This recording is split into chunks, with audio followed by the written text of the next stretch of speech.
Now here is a sticker kit I got from a company called Wescar that I believe is in France by the postage that I got.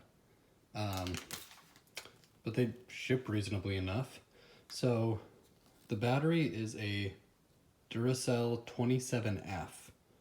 And I got this battery because it actually has the feet on this end that are needed for the factory hold down clamp.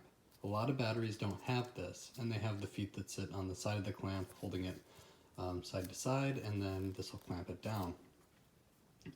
Now this did have, pulled it off, all the normal stickers that would have come on the battery, but with the Wescar kit, use a razor blade, scrape them off, clean it with brake cleaner, and then just apply the decals.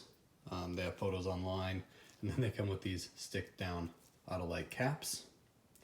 A few other stickers, the positive to positive, negative to negative, battery check okay.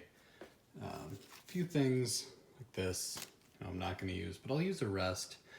Now this isn't going to fool a concourse judge, of course, but it looks cooler than having some O'Reilly brand battery in your car. You're giving an effort.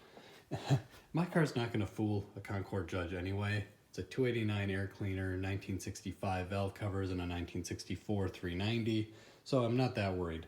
You can get these.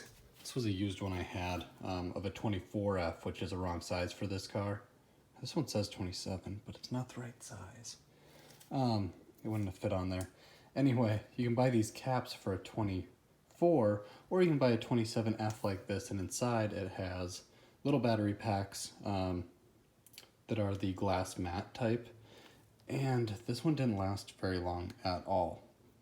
But this is what it would normally look like.